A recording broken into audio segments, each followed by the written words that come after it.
To add to that, I've also found some information on this car that I want to share with you that I haven't heard anywhere else. Hello guys, and welcome to this VolksWizard video, and it's a little bit different, this video, because all I'm going to do is sit here and talk. But the reason for that is because in 2 days time the new Mk8 Golf R will be revealed, and I can't let this moment go without some sort of build up, because it's a really big moment for me and other Volkswagen enthusiasts. Now, to add to that, I've also found some information on this car that I want to share with you that I haven't heard anywhere else on the internet, which is quite an unusual thing in this day and age. Let's start at the beginning anyway. I bought a Mk8 Golf R brand new in March 2014. I was one of the first UK customers, and that was my first ever brand new car. I didn't particularly gel with that car, as well as some customer service and quality issues. It was more the driving dynamics of the car that were the real big issue. I could put up with the other stuff, it's rectifiable, but the fact the car really wasn't hugely exciting was the problem. I sold a Porsche 911 to buy it, and I bought a Porsche 911 when I sold it, and you could say that I bought the wrong car, but then my GTI TCR here gives me what I want from a car, and it's still just a Golf like the Golf R.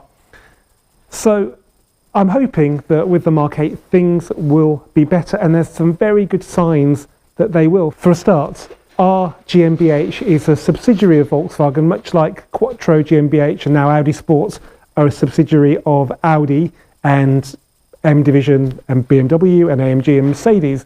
So they've got a lot more focus on the products now. And in 2017, Volkswagen recruited a guy called Jost Capito to head that organisation. Now this guy's CV is something else. He developed the original E30 M3, the 911 964 RS. He then worked at Ford and did the Mark II Focus RS, a 5-cylinder one.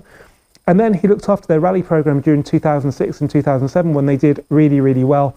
And then he moved on to WRC with Volkswagen. If you remember the Polo Sebastian Ogier years, VW just completely owned rallying during that time, and he was responsible for it. Because of that, he was offered a job as team principal at McLaren F1 under Ron Dennis, but Ron left about 3 months later and he left as well. But because he'd done such great work for Volkswagen, he was welcome to go back there, and they gave him the job heading up our GmbH.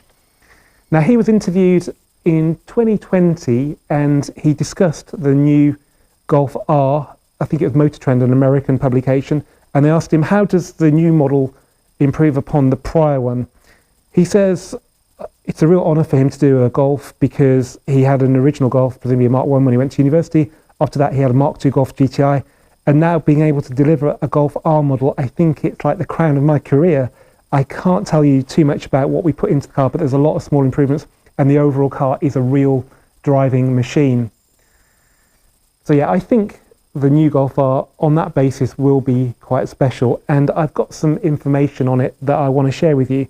Now, I found in the owner's manual of the Golf GTI that I had on test last week a couple of little things that haven't made it into circulation. Firstly, there are a list of the engines at the back of the owner's manual, and we know about the 300 PS version for the Club Sport GTI. I didn't know there was going to be one with 320 PS, that's 235 kilowatts. There's also one with 333 PS, that's 245 kilowatts. Now, presumably, at least one of those will be in the R. Will the lower one at 320 PS be the standard one? And will there be a performance version with 333 horsepower? But it's not completely impossible, because Volkswagen toyed with a performance pack on the Mark 7.5 R, so you could spend, I think it was like a couple of £1,000 extra.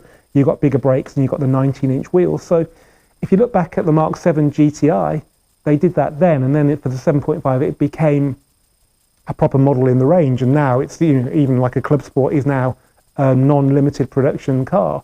So it's quite possible we're going to get that again, and it would make a lot of sense because they could give you bigger brakes, they could make it a little bit more hardcore. The lower powered one could be more of a continuation of the old R. What the handbook also revealed was that we have a sport mode and a race mode on our models, and that's a bit weird because usually sport is for the GTI, R is for the R. But apparently you get both, and on the R model, if you put the gearbox into sport mode, it stays in drive. It doesn't go into sport. So presumably you have to go into race to get the gears in that program, the more aggressive sort of higher revving program. It also says that, believe it or not, there is a drift mode. I had to like slap myself when I read this, because it was just a standard handbook for a Mk8 Golf, but in there it states the various driving modes for the driver profile select, whatever they call it. On the R, you have, as I said, you're going to have sports and race. There's also a special program which is for R models only. Now that's been talked about for the club sport because it has a Nürburgring program in it, but apparently on R models there is a special program with cars with the correct equipment, and they can have this particular driving mode. Interesting. But below that it says drift mode, and there's talk about an R performance differential which will split the torque between the rear wheels, a bit like the sport diff on Audis. So yeah, I mean, drift mode is a bit of a gimmick, to be perfectly honest. We saw it on the Mark III Focus RS, funnily enough, and I do wonder if they found a load of hardware spare from Ford and they're chucking it in the R, but it's probably not the case, because that was developed with GKN and it was an evolution of what was on the Range Rover Evoque. I'm presuming, I could be wrong, this is still going to be some form of Haldex.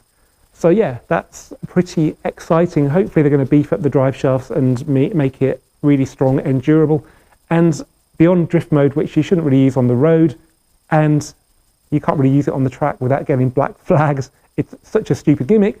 Hopefully in the normal modes, driving on the road, you'll be able to feel more drive to the back of the car, giving it a bit more adjustability, which is what the road testers in car magazines really want. Whether you want it as an owner, I'm not sure.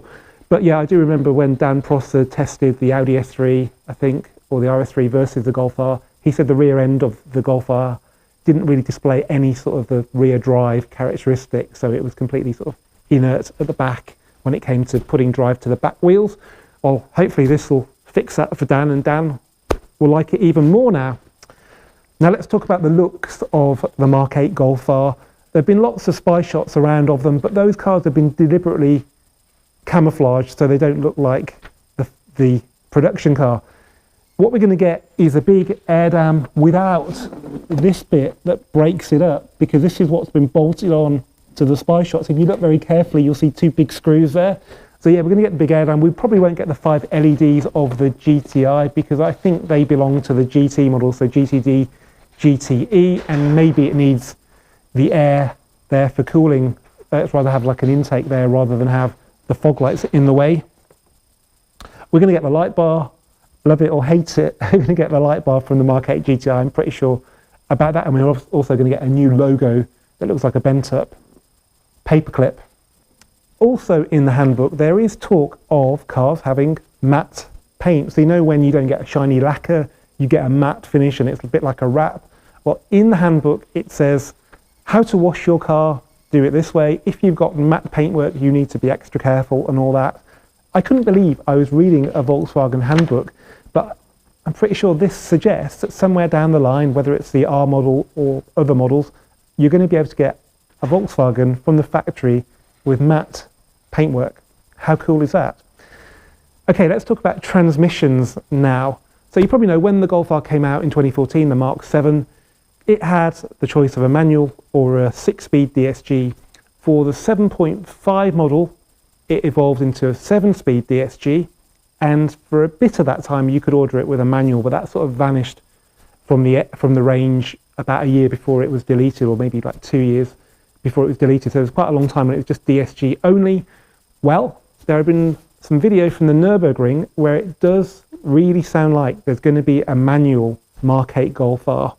Now that surprised me initially, but there are two reasons for that. One, the new WLTP emissions test, I don't think penalises manual cars as much as the old test used to, so they're not that much different on CO2 than a DSG. The other reason is that the Americans love manuals. Not everybody, but if you're a driving enthusiast, it's like a badge of honour to have a stick shift, and the Golf R, it has actually quite a big market in America, so it would make perfect sense for a manual gearbox to come with the R. I mean, it's also already there with the Golf GTI. Apparently it's not coming with the Club Sport, which is interesting, But yeah, it's already there with the GTI, so it's not going to be a massive deal to develop it. Let's just hope they make a clutch that's up to the job. Anyway guys, I hope you've enjoyed this little preview of the Mk8 Golf R. If you have, please give it a thumbs up, please comment, please share, please subscribe, and I'll see you for the next one really soon.